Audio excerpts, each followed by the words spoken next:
Well, good morning, everyone. Today is Friday, January 10th, 2025, the first Legislative Forest Health Council, Legislative Committee for the Forest Health Council for 2025. So I'm the Chair, Larimer County Commissioner Joy Shad McNally. I call this meeting to order, and let me just say, I hope you all had a great holiday and Happy New Year, and so grateful for you all. I look forward to a wonderful new year for this committee, and if we wouldn't mind doing roll call, that would be great.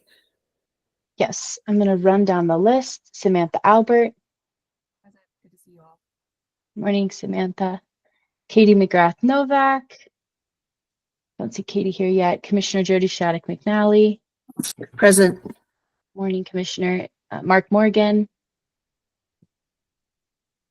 Mark Morgan here, but not Mike Morgan. Okay, well, I'll make sure I'll have it right in the minutes. Mark Morgan. Commissioner Veronica Medina. Good morning, everybody. Good morning. Allison Lurch. I'm present. Pat Dorsey. Good morning, Pat. Christina Bury. Morning. Morning, Christina. And Julie Stencil. Good morning. I'm on the phone. Thank you, Julie. Oh, and Wow. Katie McGrath. Yeah, Katie. It's a full house. Oh my goodness. Yay! Literally every member here. I don't know if when last time that happened was. This is great. This is awesome. Thank you all for being here. So we have a full agenda today, and I see that Daphne's here as well. So thank you, Daphne, for being here. So let's talk about the next item on the agenda. We have some minutes to look at. Did anyone, I'll be honest, I just perused them very quickly. Does anyone have any questions or concerns about the minutes, or I would welcome a motion if there is no objections.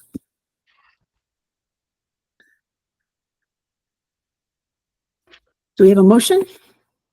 I'll move to approve. I'll move to approve. Or So second. Christine, second, first and second. Any further discussion? All those in favor? Aye. Aye. Is there anyone opposed? Great. Those minutes are approved. All right, we're cruising already. So let's talk about legislative recommendation development. And I had a quick question when we start talking about this, and I'm glad Daphne's here. Is it appropriate, since we're talking about legislative development, what we might need to carry over from this year? And I didn't know if Daphne could give us an update real quick on I know there's some movement on the bill for this year, and is it something we might need to carry forward for next year? Curious with the budget constraints. Thanks, Commissioner Shattuck McNally. That's a good question, and the budget constraints are certainly top of mind for the entire legislature in these first few days of session. And I think folks are already having to brainstorm how to whittle things down and back to kind of fit into this, $700 million deficit that we're facing this year. On the forestry and wildfire workforce bill that came out of Wildfire Matters Review Committee, I'll note that one has been formally introduced. I think you all may be aware of that already. So it's now House Bill 1078. If you're looking it up on the General Assembly's website, that would be House Bill HB 25-1078. Thanks, Allison.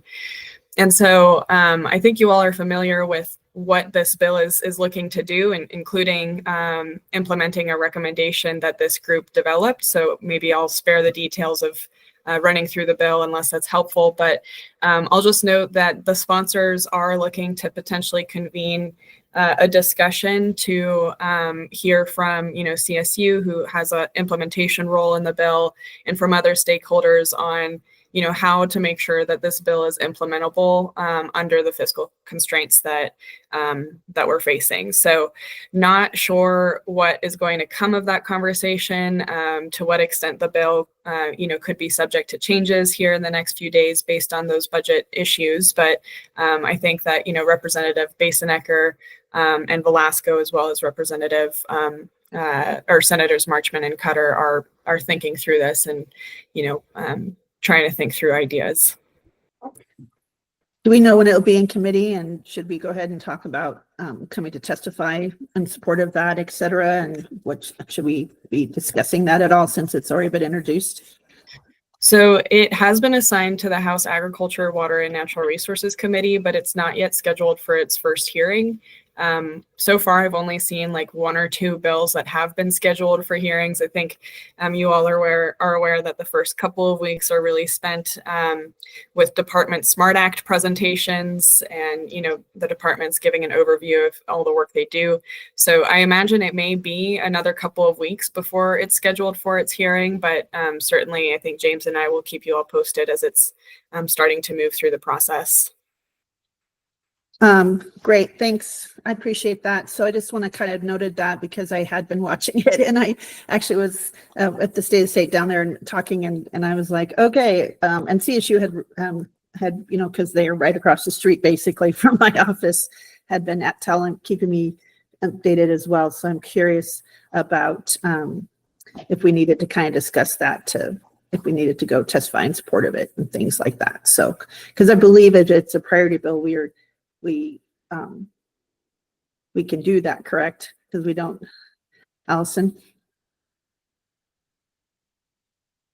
Cool. So, okay, so. And Commissioner, just quickly, I'll mention that the DNR also took a position of support over the interim, so we expect to engage in the hearing as well. Great. Do we need to take a formal action in this meeting, Allison, just to give, you know, I would like to go testify, but since I've kind of been following this closely, unless there's others too, I don't know why we couldn't, but I just want to make sure we show. And as I understand, people are buzzing about this very positively across the state. Like, how can I get this in my county? Is this going to happen? And how can I sign up? I know a lot of people are very excited about it. Yeah, Daphne.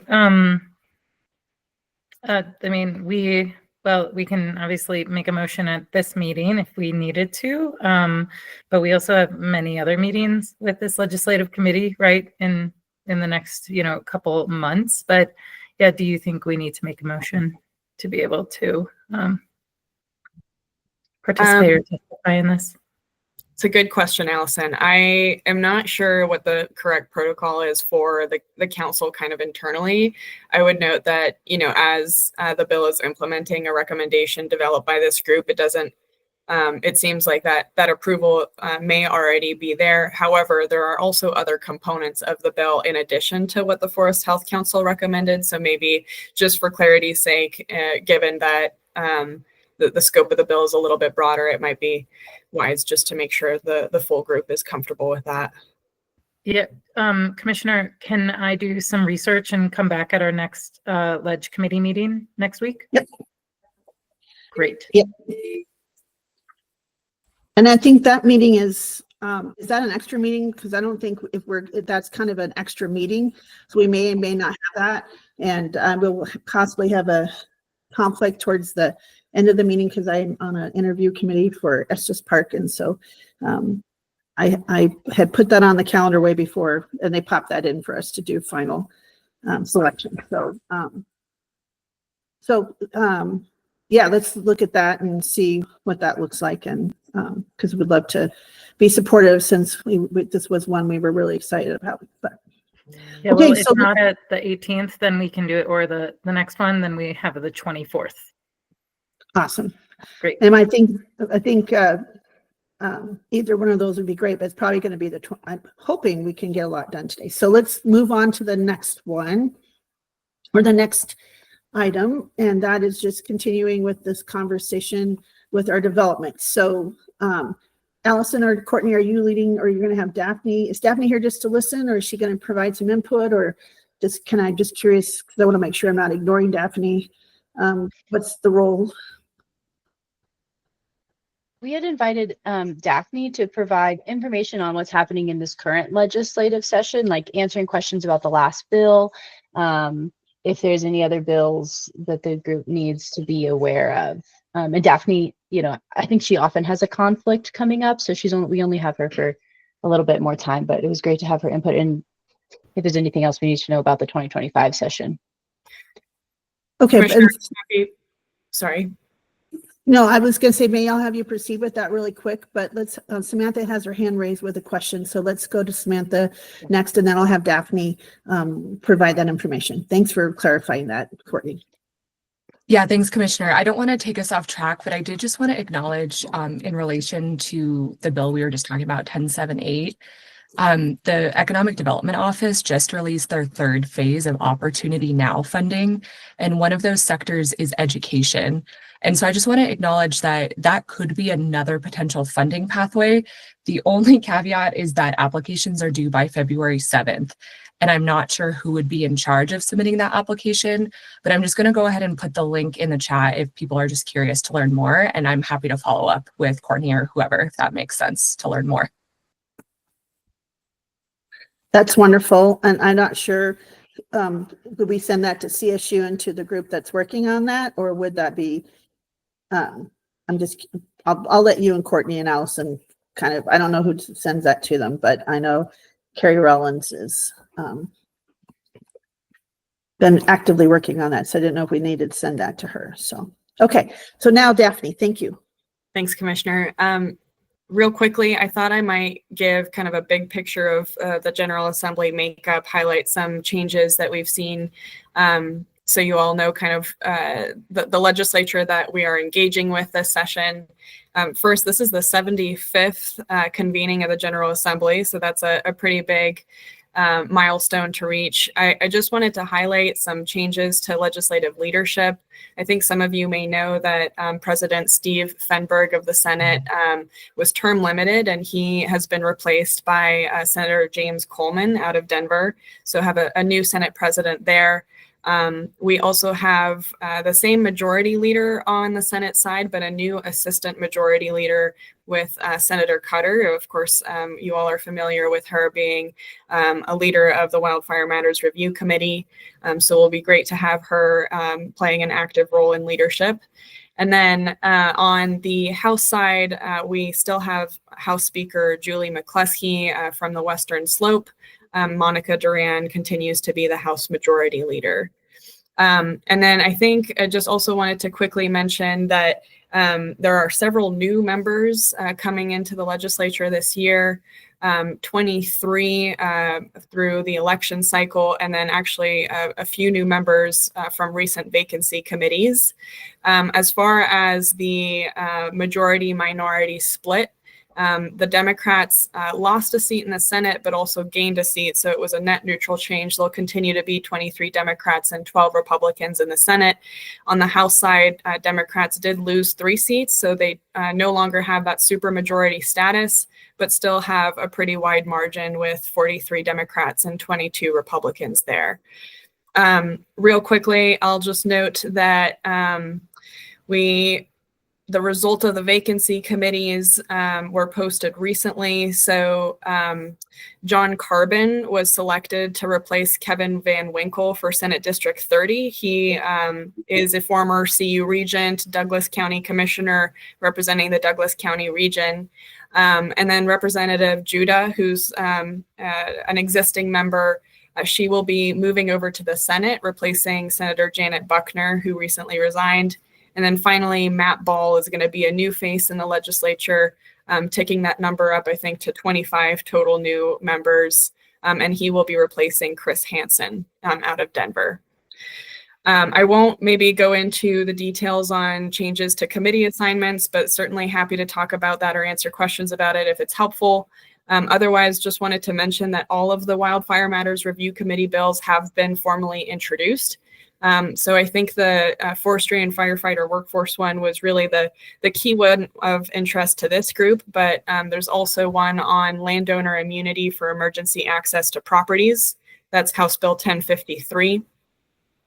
There's a Wildfire Information and Resource Center website. That's Senate Bill 15. There is a bill to increase prescribed burns and to establish this new prescribed fire claims fund. That is now Senate Bill 7. And then also the artificial intelligence for wildfire suppression bill that came out of Wildfire Matters is now Senate Bill 22.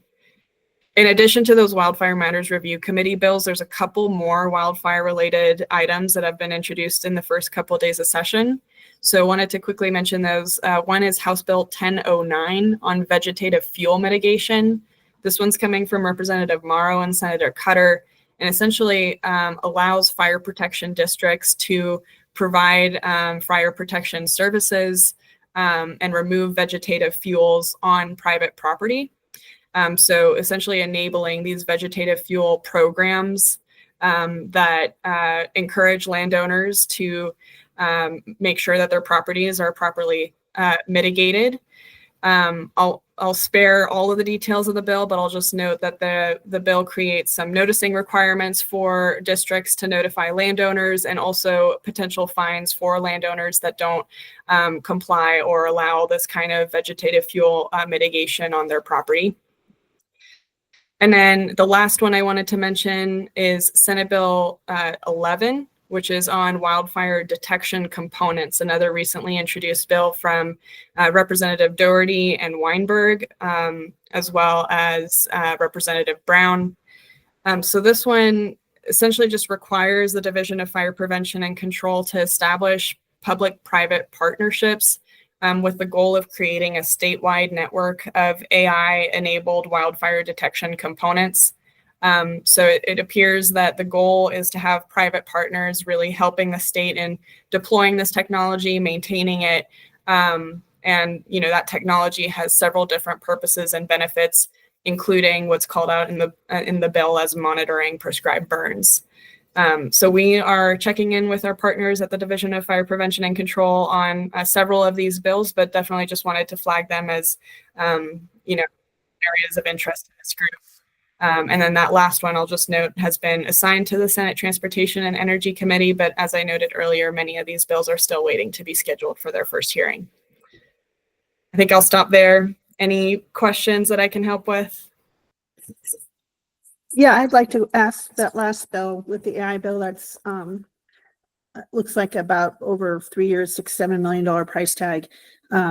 I know a lot of these companies, these private companies, will not disclose who they sell the data and photos to, and they're kind of making some profit off of that.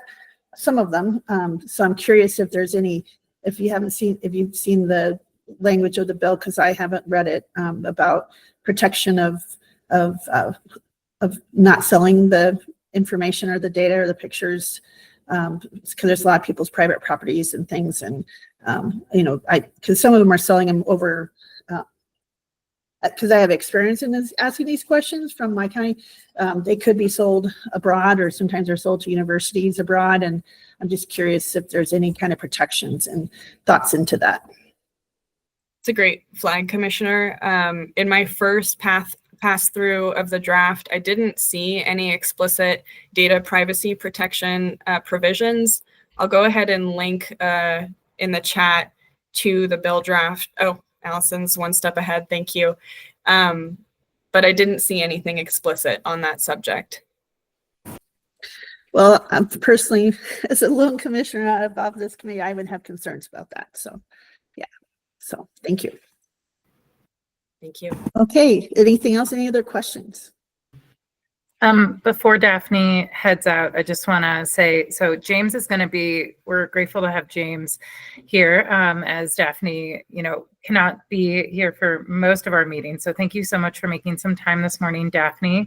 But James is going to be our legislative representative for the remainder of our committee meetings. So we'll have, we can have similar updates, or if you, committee members, if you have something specific that you want us to dig into or want James to dig into to bring back some information, just let us know so that we can provide some valuable information for you for our other meetings. And thank you, James, for doing that for us. Yeah, thank you, Daphne. Thank you, James. Always very informative, great information, and happy session. So here we go. So already off to a big roaring start. So appreciate it. Okay, so we'll move on to our development list of our list. So I just wanted to kind of maybe suggest as a committee that we kind of put a little at the top of the list, kind of a holdover for depending on what happens with this session, just maybe a placeholder for this bill that we have going on in case, there needs to be extra funding or it doesn't go, or because I know it was a big priority. And so didn't know if we wanted to put a hold on that or a pin in case we want to bring that forward again. So if that's okay with the group, but I just thought, considering the landscape and the realities. So I think it'd be important. Okay, so I'll now turn it over to Courtney and Allison, and who's presenting on the rest of our development and our list. So Courtney, am I going to share my screen? Yeah, that would be great. Thank you.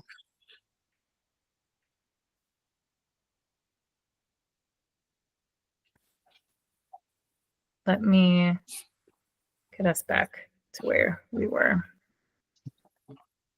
And then, Courtney, should we just drop this link in the chat so people can, do you think everybody has? Yep, everyone has access. I will. Okay. Hold on 1 second. Let me just thank you.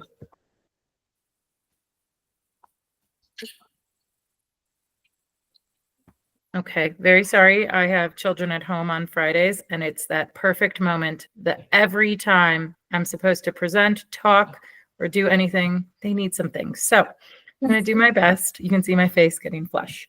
So last time when we met, we had a lot of great ideas and thoughts that some of them still needed some follow-up. And so Courtney and I, within the last few weeks, have done some of the follow-up for the questions or sort of the openings that still needed some more information. And so, Commissioner, I thought maybe we could start with that instead of just going down the list, sort of going through what we discovered through our research and through our discussion that we had. That sounds great. Okay. So starting off, we had, so Courtney, I'm just going to look at you because I want to start. I feel like my screen isn't tagging the way I want it to. It's not showing. So, is my screen moving? No. I'm going to stop sharing really quick and share again. For some reason, it's just not doing the right document. Okay, maybe this is it. Okay, there we are. So we'll start first here. So there was a very robust discussion from the last Leveraging Resources Committee meeting, as well as discussion within this group, I believe as well, about match sometimes being a barrier for folks to be able to apply for, the scale and the need of the funding that they really would like to have, but maybe not being able to provide that match to be able to get the funding. And so we did, Courtney and I had a conversation with Diana and Kayla from the Furworm program under Colorado State Forest Service, just about match in general. And as you all know, and actually it was a change in legislation just a couple years ago, where right now Furworm is a 50-50 match component, so that's 1-to-1. But if you are applying for funding in an area that is within their social vulnerability index, then they reduce that match in half. So there is some changes in the match that have happened, but essentially when we spoke with the Colorado State Forest Service, it was definitely not something that they thought would be valuable, decreasing match at this time or figuring out a way to reduce match, because the way that the program is built, that match really helps increase the project size, where if Furworm gives half the money and then you get the match for the other half, that other match is really, doubling the project itself. And so we just explored this question with one state program right now, and really came to the conclusion in our conversation that right now opening up any furworm legislation would not be a good idea, and that match is really a very key component to the success of the program. And whether it's the acres treated, the capacity that is funded, the personnel or the equipment that's purchased. And so right now that would not be something that is of interest. Does anybody have any questions or thoughts on that? That's good information, I think, and thoughtful discussion.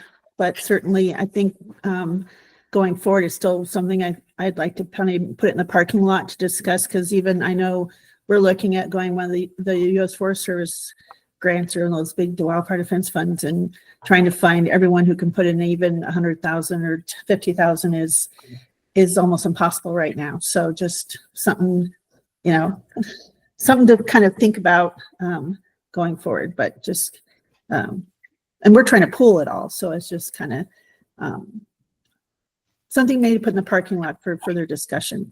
Absolutely. And we'll continue when we get to some, Courtney and I sort of distilled just some of the ideas, and we can get to that after we go through our findings. And, one of those has to do with match. So yeah, we'll continue that discussion. Absolutely.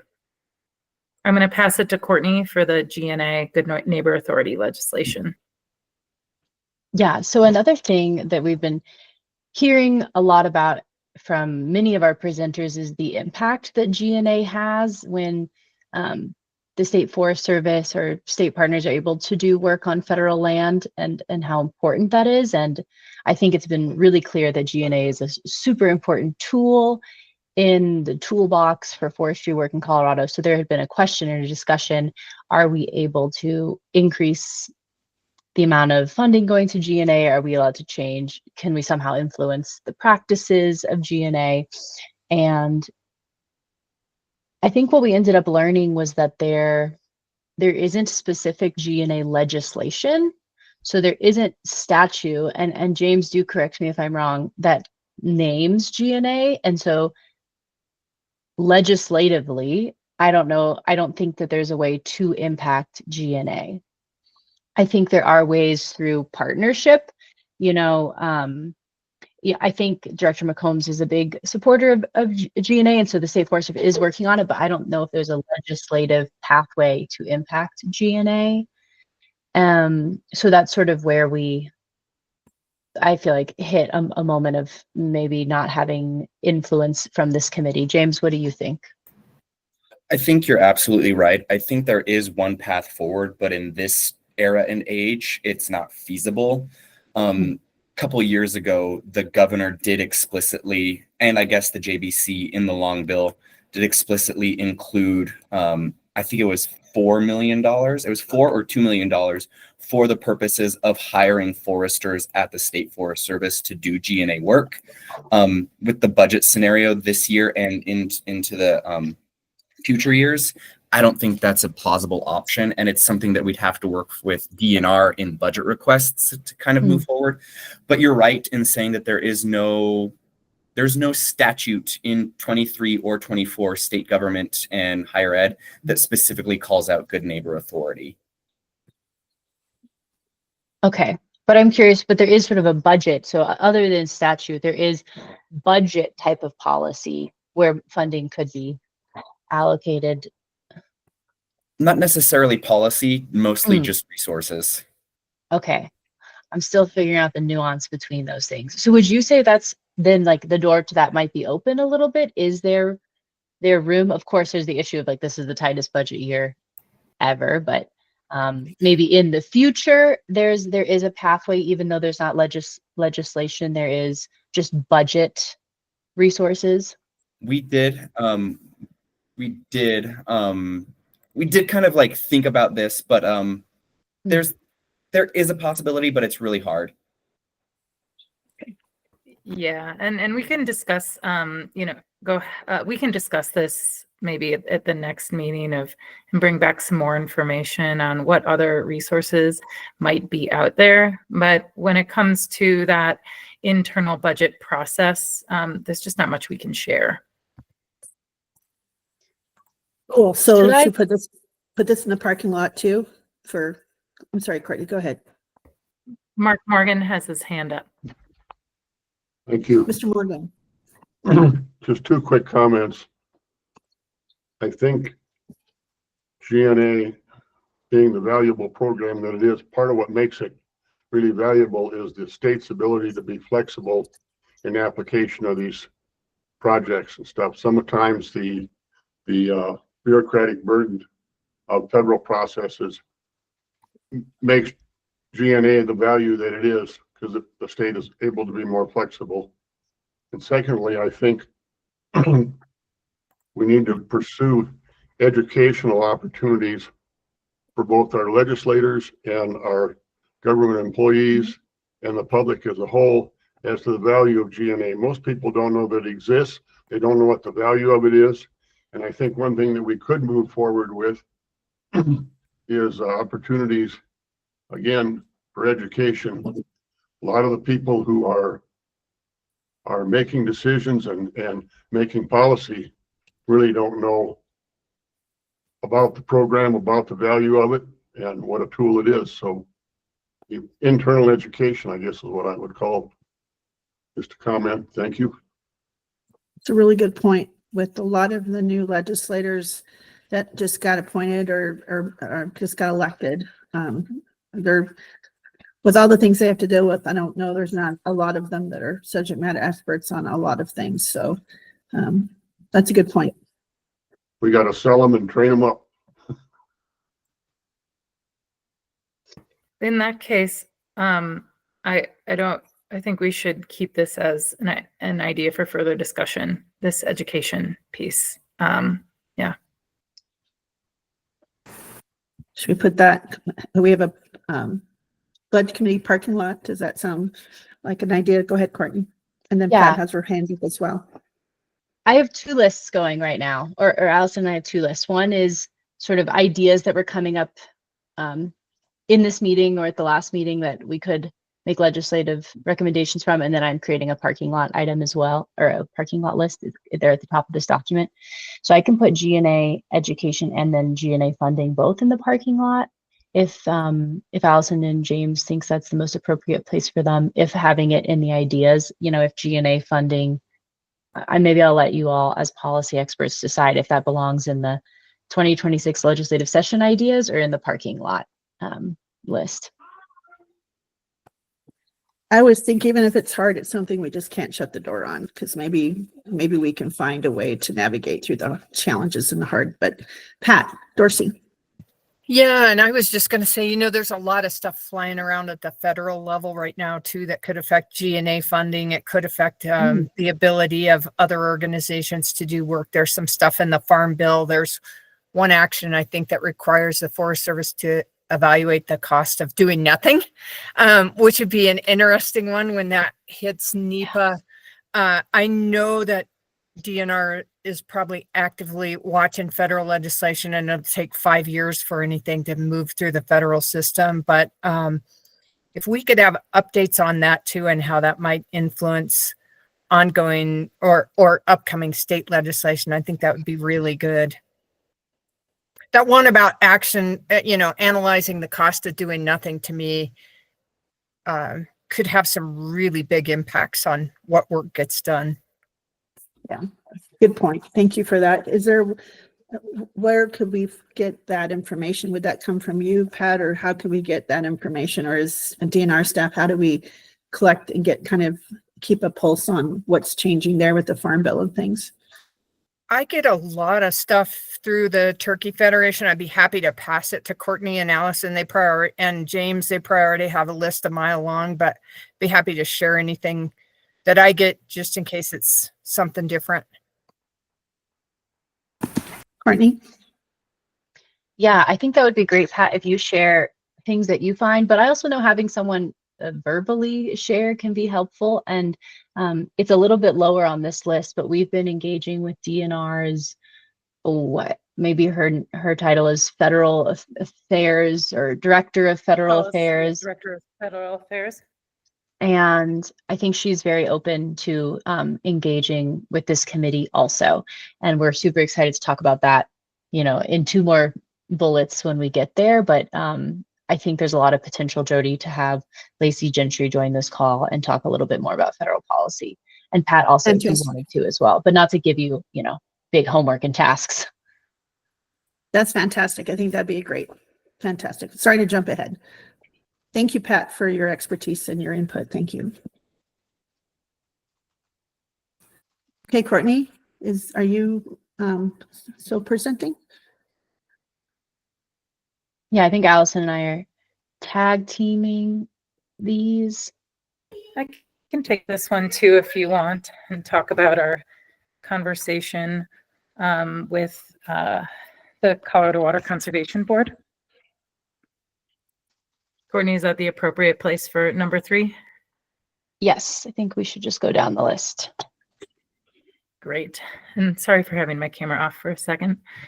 So I believe it was a question or a comment either by Christina or someone else in the group asking about, or Commissioner as well, but also we dove into some more information about Colorado Water Conservation Board's Wildfire Ready Watersheds funding. I know at first we came back at our first deliberation, or maybe it was our second deliberation meeting, the one on the 14th. We came back with the information that Wildfire Ready Watersheds is a fully funded program through water plan funding and other CWCB sources there. And so they've got funding to continue to support the funding of wildfire ready action plans, that are popping up across the state. And in the next year, they're going to have, they've funded, over, I believe it's, I don't have the number off the top of my head, actually, so I'm not even going to guess, but they funded quite a bit in the last couple of years. And so in the next year, they will also have completed action plans, which is very exciting. And the same funding source that funds these action plans in the future can also fund water projects as well that are identified within those wildfire ready action plans. However, the Wildfire Ready Watersheds program is going to stick within their lane of the water infrastructure and like riverscape and watershed specific projects, and not necessarily dive into forest health and tree cutting and tree thinning style projects. And that's where COSWAP has, so COSWAP and Wildfire Ready Watersheds have now, or will be investing almost $6.5 million together. It's mostly COSWAP funding, but in forest health projects that directly impact watersheds or critical water infrastructure. And so this and those types of projects have to be identified in those action plans or within the boundary of an action plan. So I guess what I want to conclude with this is this watershed and fireshed connection is building, it's present, and it's an exciting opportunity, at least for one. I mean, I know that we can expand this beyond just the Wildfire Ready Watersheds program and COSWAP, but at least this is an example of what's going on, of trying to create connectivity and also have two programs support each other and bolster each other's objectives and criteria to ensure we're doing, strategic and critical work. So that's the update that I think I can provide right now. Does anybody have any additions or questions? I do. Yeah. So you talk about present and developing partnerships and funding. And that I hear between that program. So it sounds like that's great. It's that it's going forward. And then we have the CoSwap working. The Colorado Water Plan, which has now got this funding source through that, forgot which tax or something the voters approved. I think, we finished our water plan as a county. As I understand, going forward, a lot of counties or areas are going to have to come up with their water plans as well. And I'm wondering if that's another partnership or area of funding to tap into to help support some of this work or conversations, because I know that came out as a top priority in our water plan. So I'm curious if that's another nexus or connection, as we get funding and funding strapped and resource strained. I'm just curious if that's another relationship or connection to explore. Just curious. I mean, that's a great question, Commissioner. And I don't think I can provide a specific answer to you right now, but I would love to take this question back to our Nate Pearson, our water policy, our AD of water policy, and really dive into this a bit more. Great. Just always looking for other doors and opportunities to partner. So Yeah. that might be another way to kind of address this. So thank you for answering that. Okay. Well, sounds like, is it something we could just say we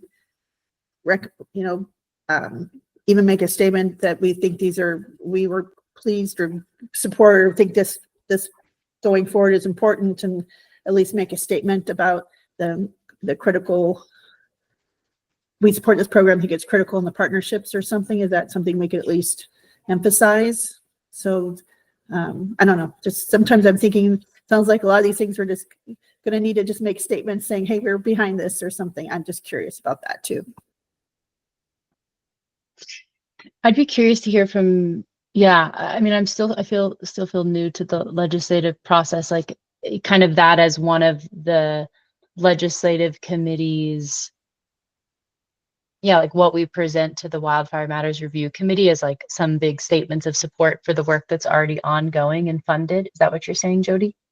Yeah, and I thought with just the Forest Health Council, we could say we know that these are resource constrained, but we talked about the cost of doing nothing. But maybe we need to reinforce or back up what is currently being done so we don't erode any kind of work. And maybe that is also very impactful and strong as well. And so I don't know what that looks like, but I'm starting to hear this theme about I had heard rumors, and I don't know if James had heard this, but in some of our legislative committee meetings earlier this week and last week, is that there's only $1 million per chamber or something to spend. That seems very, very small. And so I'm just curious, at least, since we really felt strongly about, we at least need to hold on to what we have or what's going on and support that work that's happening so it doesn't get decreased. I'm just curious about that kind of statement, or even if it's just a statement with, of course, the Forest Health Council, but we could mention this, the Forest Health Council, in this statement of the cost of doing nothing. So just curious about that.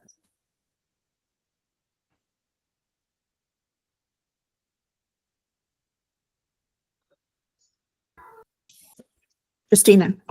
Yeah, I agree, Commissioner. I think that for me, even hearing today that there was the intent behind kind of leveraging the state programs, the Wildfire Ready Watersheds is not necessarily going to pay for forest projects. However, paired with CoSwap, that's where you get kind of that holistic approach.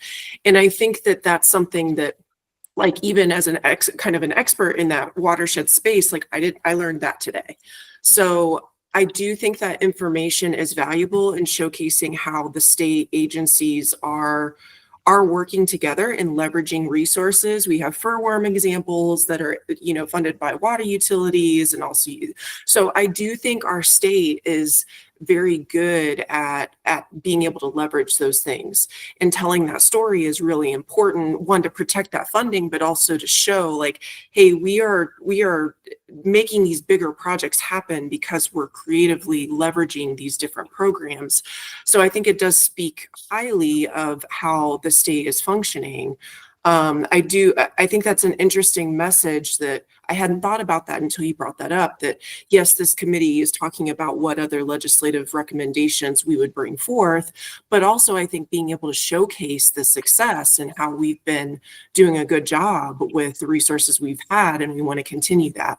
So I appreciate that. And I do, that for me, like that was something good and a good reminder for kind of activities for this council and for Forest Health Council, for this committee, is to like, how do we showcase those areas of where we have done a really good job.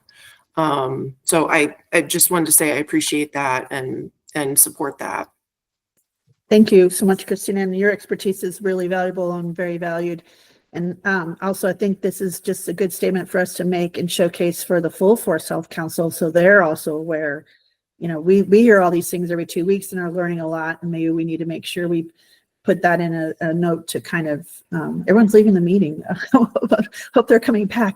That, you know, it might be great to also just make sure the full Forest Health Council knows that, hey, these partnerships are happening, and then they can also bring that back to their areas and their collective circles of influence and things. So just, I don't know, I'm feeling like that's kind of the theme this year, is maybe reinforce and keep what's in place. So just thinking out loud. Thank you for your patience on that. Okay, on to the next one. I'm sure that Courtney and Allison are keeping all kinds of copious notes, so I appreciate you both. So next one. Yeah. And I think this one will be quick. There was this question of how does this committee or the council influence federal policy? And we talked to our director of federal affairs, and she was really optimistic. There's lots of ways to influence federal policy. She said it's already happening in the departments. You know, Director Gibbs and Director McCombs have great relationships with our federal partners, so there is some influence there, but also through federal policymakers, Senator Hickenlooper, and I believe Senator Bennett. Okay, Senator Bennett. So Lacey said, and Congressman Neguse, sorry to interject that, but he's very involved with wildfire stuff and water, and he's been looking and watching this, but I apologize for interrupting. so just the idea that there is an avenue there, there's multiple avenues here. Also to note, though, they are on a different timeline. Like right now, we are on a state legislative timeline. We're coming up with state legislative recommendations. Lacey Gentry said there is another timeline, essentially, for influencing federal policy. And so I think what we should do is after we get through this state deliberation process, it would be great to have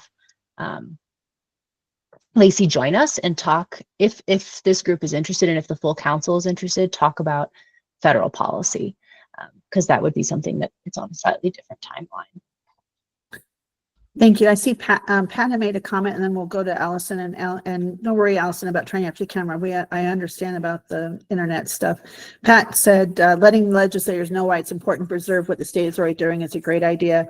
I think this goes back to Mr. Morgan's comment too about education, and maybe that's something to talk about, and action even for this year.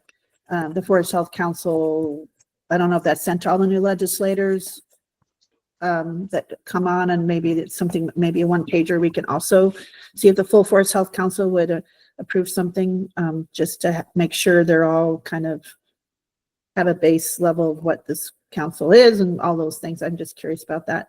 Allison. I just wanted to mention that I was able to meet with Senator Hickenlooper's staff as well as Senator Bennett's staff within the last week. And I just basically introduced the Colorado Forest Health Council to everyone and shared the 2024 annual report. And both meetings were very interested in this committee's legislative recommendation process and really understanding our statewide priorities as we develop that. So that was also an exciting, just a lot of excitement and momentum, and just really opening that door to more opportunity for collaboration and conversation. That's very exciting to hear. I'm not surprised. I kind of mentioned to him when I've run into him too lately.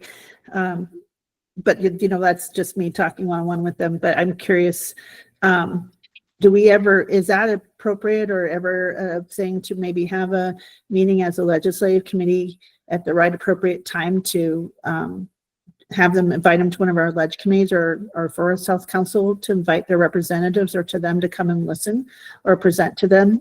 Just curious about that. Is that appropriate? Is that something we could see if the full Forest Health Council would be interested or we could do? Yeah, I think it's definitely appropriate, Commissioner. And I would look towards the, you know, maybe this could be brought up at our February full council meeting. Excellent. Because I know if they couldn't come, the senators themselves, their staff, I think they would be very interested. I know they're going around and meeting with other local elected bodies and hearing their legislative agendas. So I'm just, I know that's very hopeful and exciting to hear. So thanks, Allison. Okay, on to the next one. I'll take this one just really briefly. We had a preliminary conversation with Daphne a couple weeks ago, sharing some of these ideas, and Daphne just had an idea to share with everyone, which was, or a question, was wondering if there was some sort of revolving loan fund for wildfire mitigation work that was established within the state. And I really wanted to, Courtney's reached out to Becca Samulski with FACO and Samantha. And yeah, Courtney, can you provide some update on this? Yes, so I did hear back from Becca, and I'll just read her email because it's quite short. She said, this is something that coalitions and collaboratives has been trying to get off the ground for a while and is piloting, largely as a response to so many funding opportunities being reimbursable.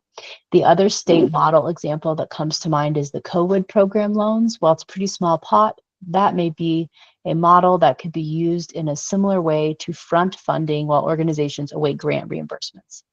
That's the greatest use of a revolving phone loan that I can think of, but if there is a different context that this came up in, that would help me shop around for more examples. So it sounds like from what she's seen, this is sort of being piloted as a resource for small organizations while they await reimbursements for grants. So I'm not sure if there's a policy there, but it was interesting to look into. And if anybody has questions, and also Samantha Albert was, I think, going to connect me with someone in OEdit who works in that area. Yeah, and I'm wondering, that's a good question, because who's funding it? Who's the fiscal agent? Who's administrating it? It's a great idea, and I see that Katie put in about the Gates Foundation. There might be an idea. So, Christina. Yeah, so this is something I learned when I was at Denver Water. So the Colorado Water Resources Empowered Development Authority actually does offer low interest loans as per the state revolving loan fund that do include forest health projects, given the tie to watershed health and water supplies. So that is, they directly do low interest loans per the state revolving loan fund for that.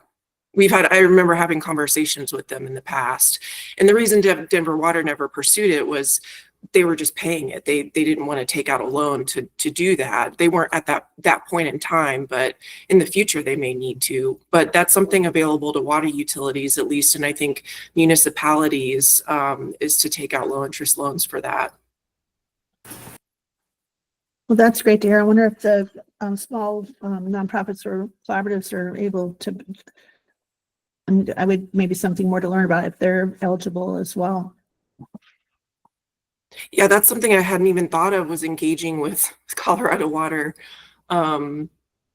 Colorado Water Resources and Power Development Authority. I don't think we've, as far as I can recall, I don't know if we've engaged them as a Forest Health Council at all or had communications with them, but that might be something to explore.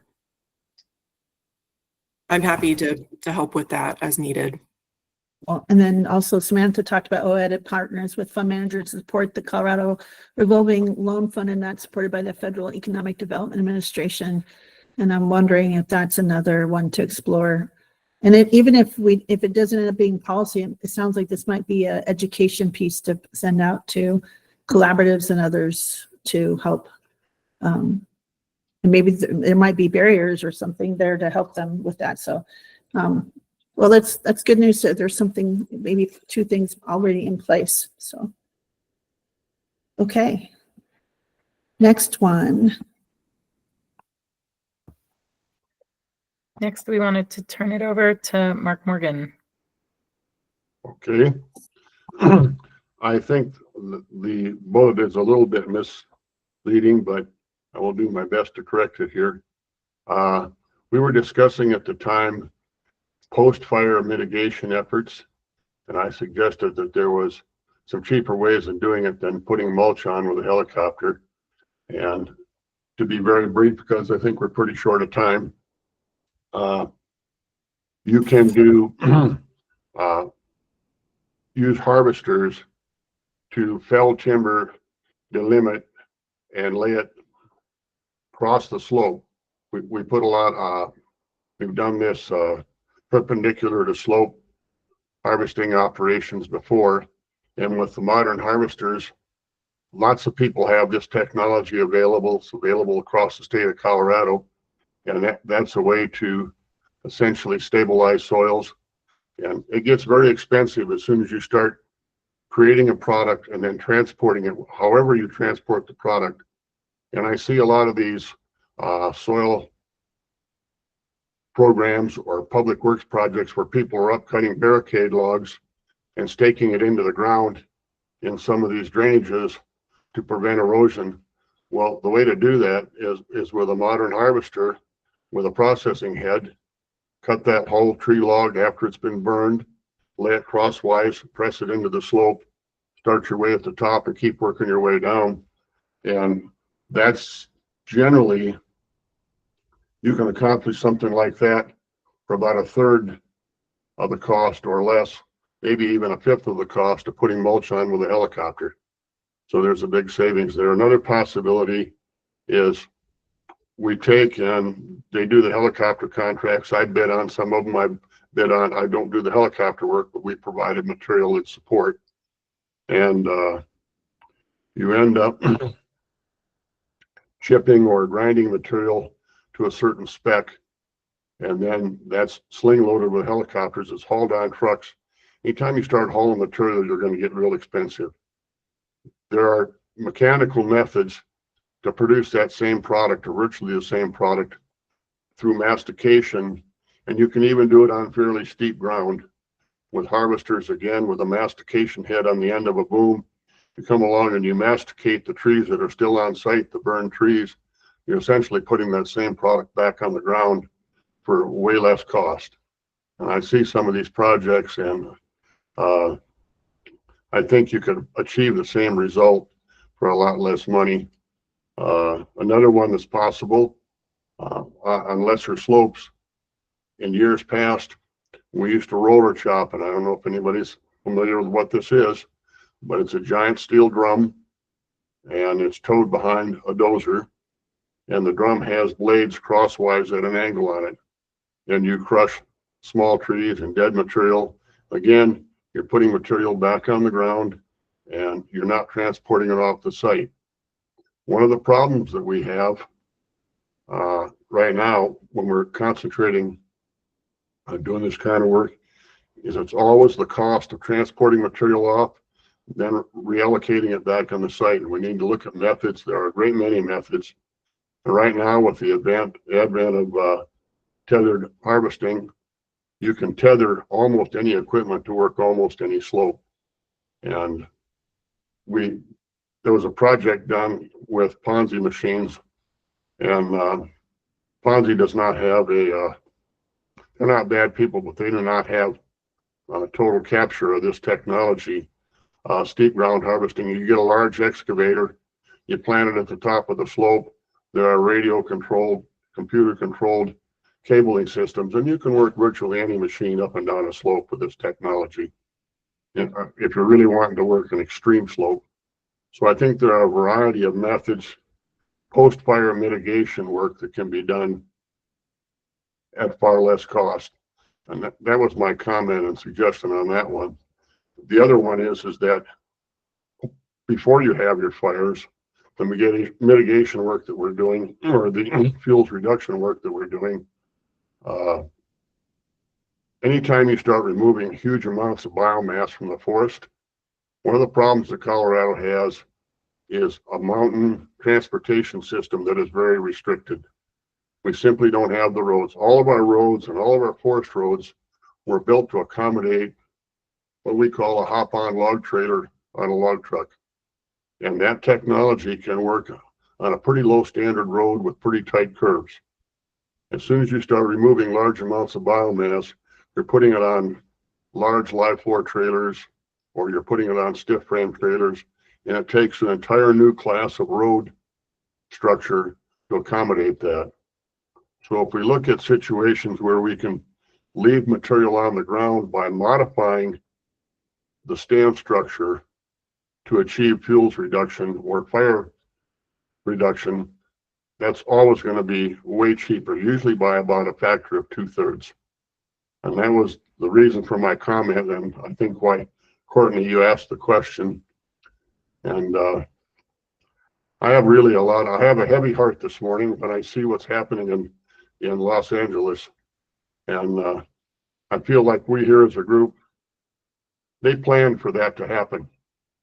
They built the largest metropolitan area in the country on a semi-desert brush environment on steep slopes.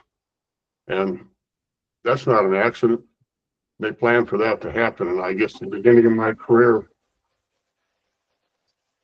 was I was doing fire in the Cleveland National Forest surrounding LA on August 2nd, 1972. And in some ways, I feel like we haven't learned a damn thing in 52 years. And I don't want to see that repeated here in Colorado. So I think I really appreciate everybody on the committee and a chance to, but I think this educational thing, I had a thought about this also as far as application of this. We have to have the public ask us to do this work. And so I have one last suggestion with this. The State Forest Service's new basically statewide survey as to risk of fire on your property, and they've got it down computerized to literally micro sites and lots. What would it cost to send every one of those landowners notification in their mailbox as to their risk factor? I don't know.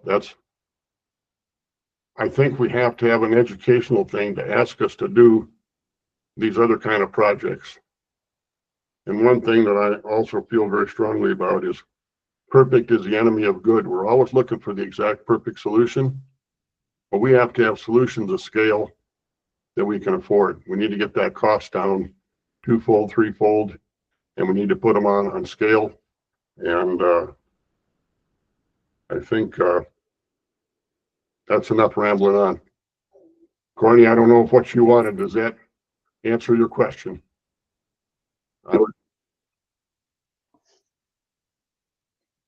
I think, yeah, that was wonderful. I know you had just shared in the last meeting that there were some better solutions, and I wanted to make sure we had a chance to hear your solutions and talk about them. And, you know, if there is a legislative recommendation here, I just want to make sure we didn't skip over it, because I hear you, yeah, so passionately saying this again and again. And I just want to, yeah, leave space for it. It's just, we're burning money and we need to do more on a wider scale with less dollars. And I would be happy to help you in any way that I could with a much more that's a really involved topic. Anything I could do to provide more information, I'd be happy to. Thank you, Mr. Morgan. And actually, to remind everyone, we're scheduled for 2 hours today, trying to make sure we could get through this list. And I know some of you have to go, but we were worried about trying to get through all this information and have the recommendations ready for our timeline. But I think you have made some great points, and it's really important, Mr. Morgan. So thank you for that. Okay, Allison. I just want to make one quick comment, and sorry if my internet is terrible. I'm going to turn my camera off. Mark, thank you so much for sharing all of that with us. It really does hit home, and for me as well. So thank you for being vulnerable and sharing about how these incredible fires, like devastating fires that happen, are that wake-up call that we still need to do more. And that education really is at the base of all of that. You know, I just briefly, there are, so there are incredible resources from the Colorado State Forest Service. Christina, also the Forest Action Plan is being updated. Is that right? In the next year? Yep. Which is excellent. So we get even better data for our state, because one thing our state does so well is, among many things, but we have incredible research and data, and have had that for us for so many years. But there are some other organizations across the state, nonprofits, that do work on guiding communities to be able to understand their wildfire risk and change it. One of those is the Wildfire Research Center, WIRE, who's been doing work across the state for many years. And so I think we should keep this as a conversation in how might we craft legislation in this vein of whether it's education or also just sustainable forestry practices that we might be able to do in these years of a lower budget picture. So I was just kind of inspired and thinking of ways to craft this in a similar way of how we talked about supporting, the current programming in place that, and leveraging our resources. So thank you. Spot on, Allison. I was thinking exactly the same thing. We don't know what we don't know. And if we need to do more with what we have or less, then we need to find innovative or different ways of doing this work to cut costs. And transportation, I think, is hauling this back and forth. And I think it's great to learn about some of this techniques or strategies and tactics. And I maybe other folks aren't aware of this, and maybe it's also just a cost thing for some of the smaller projects. They're aware of this technology, and I'm not sure what that looks like, but I think you're right. This is a great conversation to keep having. So thank you, Mr. Morgan. Your expertise is extremely valuable, and you always bring a really important perspective as we're talking. So I appreciate it. And thank you for sharing. And yes, my husband's actually at a conference out there right now, and the smoke and the haze is horrible. And I have a friend whose brother and sister were evacuated and don't know the status of their house yet. So it's been heavy on my heart as well. So I just feel that we try to rewrite the physics book and nature. I mean, that's a semi-desert environment out there. Heat rises, we're on steep slopes. There's no management, and we're surprised that this happened. It's inevitable. And I can't help but make parallels back to Colorado and say, if we let this happen here, and I think about this group, and I think about what we're trying to do, and I keep coming back to educating our legislators and educating the decision makers, and then realistically, you have to educate the public to demand action from those people. And so I keep coming back to how do we reach this message out to the public as a whole? I mean, when you have the career that I've had, Los Angeles was inevitable, not a surprise, not a disaster, not a natural disaster. We planned for that with the policies that we had there. And that to me is really disturbing. And can we learn from them? Can we get educated? And I guess that's what I'm asking today. I don't want this to get too high level, but this really is a call for action. That was not an accident or a natural disaster out there. That was planned for. We have to stop it here. And I don't know if you do that legislatively. I think the public has to understand it and then ask for change. And Commissioner, I applaud you leading this group and doing this, because at least on this local level, somebody's trying to make an effort, and the DNR is trying to make an effort, and I appreciate all of that. And I don't know, I wonder if there's groups like this in Southern California that didn't get listened to, but I guess, or whether they didn't have this kind of input, I don't know. Does anybody know? Does anybody have any experience with that? I'm not aware. Anyone else? I do know they had just that. I know I've been following the water and the insurance program fund. So that's a good question. I don't know. I know we heard from other groups and leveraging resources. They're doing, collaborative work with the watershed stuff. So I don't know. I think there'll be a lot to discuss and learn about, fortunately, from this tragedy. So. All right. Well, this sounds like this is another parking lot thing, but important to explore. Okay, Courtney and Allison, it looks like we have a few more points. I don't think there's really anything else we need to go through. This was, again, a little bit more about federal policy, the last one. So I think it might be worth scrolling back up to the top of the list and seeing, these are some things that I've just been writing down as we've been talking. And, actually this meeting is set to end at 10 o'clock. So I'm wondering if it's just an hour and a half. So I'm wondering if the committee wants to, think about these ideas, add anything to the list. Okay, thank you. I just have it on, popped up on my calendar that says 8 to 10, I see 8 to 10. Thank you. I think it's on my other one I put on a hold. So, okay, so let's see. Samantha. Yeah, thanks, Courtney and Allison, for keeping notes here. I mean, the thing that I'm hearing over and over is this education component.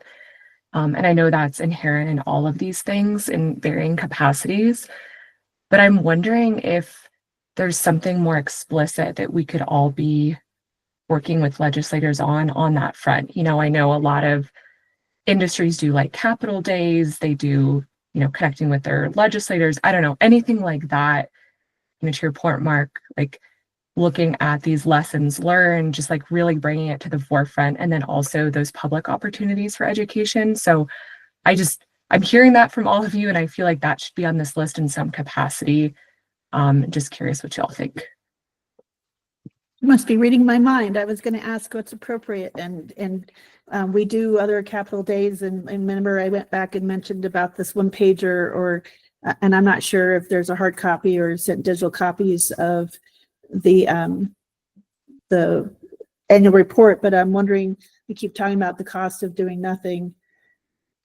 If that's kind of, something we pull together and approve. I don't know what's appropriate here, but I agree with you. It seems like this seems to be our focus and our theme about the cost of doing nothing, but at least we maybe can expand or add new, but we need to maybe reinforce. We have to keep going with what we have, and we also need to have the workforce. Again, I think we have to focus. That workforce bill is just, we need the bodies and the workforce, because this is not a 1 or 2 year endeavor. This is long ongoing. So I don't know. Courtney and Allison, I'm looking to you. Would this be something we'd have to bring back to the full Forest Health Council? And is it even appropriate for us to do that? I'm just curious.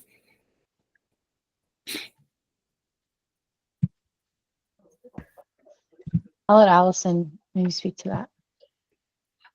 Commissioner, I'm not, that's just another one of those things I need to ask Daphne or, is James still on? I can't see everybody that's still on.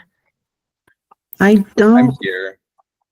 Okay, I can't see. James, I just don't have the experience yet to know whether this, what next action it would be to have an answer right off the top of my head. Do you have an answer, or should I bring this to Daphne and the team? I mean, it'd be good to follow up with Daphne. I think at the end of the day, there's always opportunities to like have some of these lobby days as the Forest Health Council. I think as we're considering it now, it's good to probably front load some of these things, because as session starts, much of their time is going to be dedicated to committee time, and it'd be harder to get those people to give us time of day when they're supposed to be sitting in their committee meetings. I'm not saying it's not possible to do it, but if this is something that we'd want to explore, it's probably worth getting it done in January, February. I think with Katie's suggestion of like, if there's an in-person meeting in Denver, tying it to this, there are lobby days all the time. And it's just really a matter of, what's going on that day that we pick and how available legislators would make themselves. I think our friends are always going to make themselves available. I think getting the education to those who are, let's say, more dedicated in the healthcare space and some of these other spaces, it might be harder to pull them away from things that they value. But if we're in the Capitol as a cohesive unit, sharing the same message, it's almost impossible to not run into somebody to give them that sort of education. well, I'm curious about this because we're talking about this for 2026, because obviously it's going to be would be really hard to do anything right now. But you know, my other activities I do as a commissioner, we sit out in the hallways and we provide a breakfast, and maybe we have a sponsor who would sponsor the breakfast for us, or buy the bagels or whatever. And we are out in the hallways outside both chambers as they're going in and out, and be there just to be there to talk and have education and share. I mean, there's something that would take a lot of coordination, and like you said, pick the right day. And certainly beginning, I think you're right, James, January is probably a much better month to go do that, to try to be around before they get really hectic and busy. So, and they're all in happy moods right now, so it's better to maybe approach them when they're happy and not stressed out. So just, I know how that kind of goes towards the end of the session. It's not a good time to approach them. Mr. Morgan, then Allison. Yes. Years back, a mentor of mine, Dr. Dennis Lynch with CSU and the State Forest Service, he had dual careers there. I think he sponsored, and I'm fuzzy on this, but I think he actually sponsored an educational forum or opportunity for the legislators at the state level quite a few years ago. So you're asking whether there was something specific. Is there an opportunity to host an event like that, say with the State Forest Service or whatever, to specifically address forestry issues? You were asking, Allison, you were asking for a concrete suggestion. I believe there is historical precedent for that in the past, but they essentially had a train the new legislators days on forestry issues in Colorado. So I think that's been done. I'm thinking you're looking back 20 or more years for that, but it was an issue even then. Is that appropriate? Is that doable today? Is there someone on the State Forest Service that wants to take some plunge? I will assign you some more work, Christina, if you would like. Go ahead, James. I think Allison, that's. Go ahead, Commissioner. James. I saw Allison had her hand up too. Allison, you want to go? My internet's really bad right now. James, you go. Okay.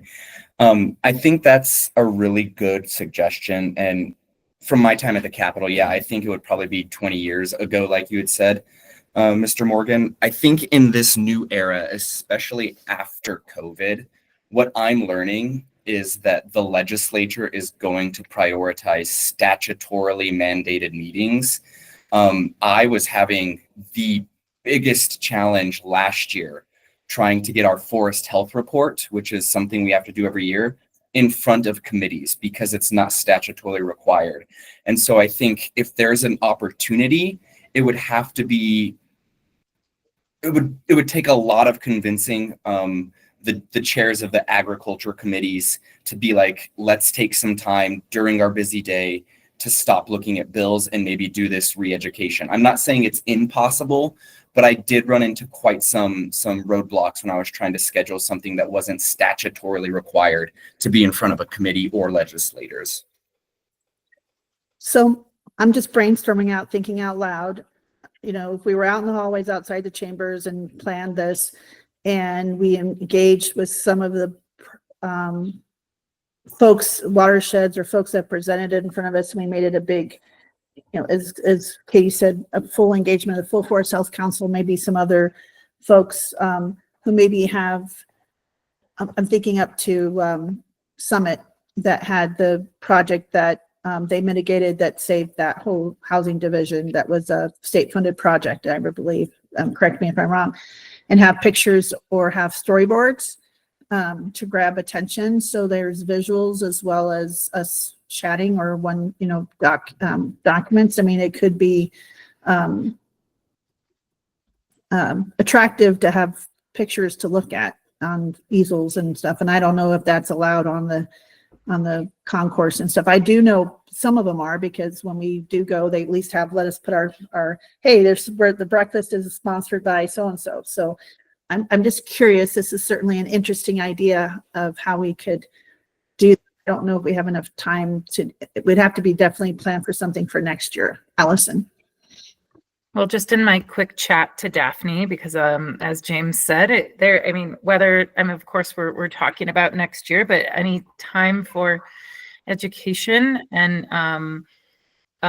is a great time. So I did ask Daphne, and the only thing would be that we would, she said, yeah, obviously, as we all said, these are like very common things to do, like legislator breakfasts and all of that, and was just wondering if someone would be able to, you know, we don't have a necessary budget line item to be able to provide that for the council. So if a council member or another organization might be able to provide that, that is an option. And then I'll also go back to our team as well to see between now and our next meeting to see if there happens to be any funding associated that could help with this.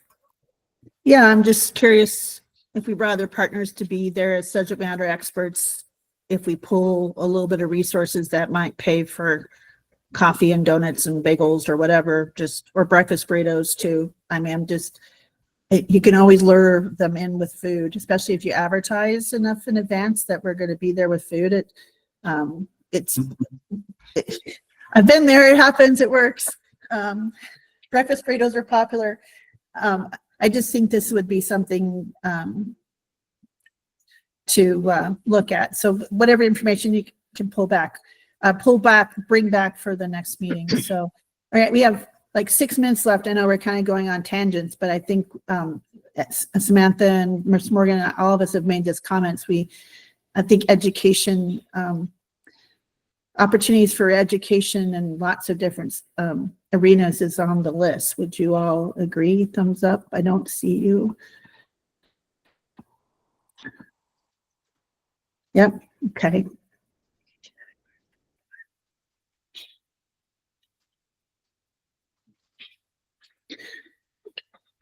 On this list of the 110 ideas, are some of these, with this discussion, are all of these ones not on the parking lot or ones that we could, that are ones that have been brought up?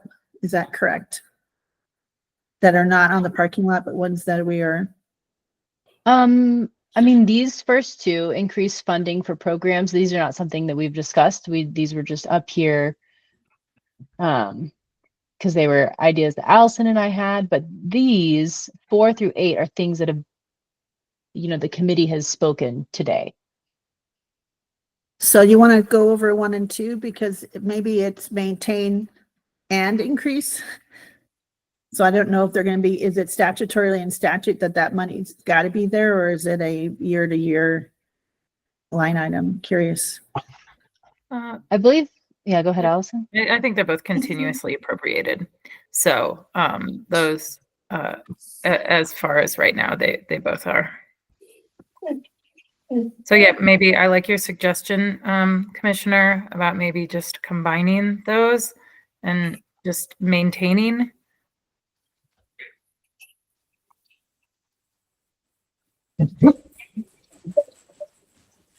Well, we have a list of then 8 if we combine them and put maintain. So I guess since we're short on time, look at the list real quick. Is there anything anyone feels, Courtney and Allison have done a fantastic job with this list. Anything you feel is not there that you felt you needed to have from the discussion? Christina? Just along with FIRWORM, the other state funded program that funds our staffing and resources at the State Forest Service is Healthy Forest Vibrant Communities. FIRWORM and Healthy Forest Vibrant Communities go hand in hand. So just wanted to add that. Thank you. Thank you. Courtney? Number 2 is something that Pat had presented on, a match clearinghouse. This is actually also something that we've passed to the Leveraging Resources Committee, as you recommended, Jody. So I don't know if this actually belongs here, but we put it on this list because it was discussed, I think, at the last meeting. This idea that people are always looking for match. Is there somewhere like a database where we can hold match? I don't know if that belongs in the legislative committee. I did pass it to Katie. I don't know if she's still on the call. Or we could put it in the parking lot, but I just wanted to let people know that was not discussed today, but it was brought up in a previous call. Thank you. Maybe put it in a parking lot. Katie? Oh, we'll bring it up on Monday, she says. Okay. I guess if we have that discussion on Monday, we'll add your resources that we need to pull it back and put it in the list. We can look at that. So, but let's put it in the parking lot just so we don't lose sight of it, since we did talk about it. Okay, and we have 7. Everyone comfortable with that? For going for, so if homework, do we feel like we could get a list and recommendations done on just the 24th and not need the meeting on the 17th? Because we did insert that 17th if we needed it. Do we need to have it, or do you think we can finalize and get this, Courtney, on the 24th? I know I'm not a committee member, but I do think you probably need 2 meetings, because I would say most of these are not anywhere close to like a bill, yet. I think there's a lot of, I don't know if increased funding to GNA, like I think people, the State Forest Service needs to look into that and understand if that's something they want to do, or showcase, I think that these need more than one more hour. Okay. We have it, and I know we're out of time. We have it as a hour meeting. I will probably need help with the last half of the meeting, Sharon, because I will have to be in that executive committee meeting later. So curious, is everyone okay? Maybe just looking at these 7 over the next week and really doing so we're ready to hit the ground running. And then on the 24th, we can, I think it's still an hour. Do we need to increase that to 1.5 hours?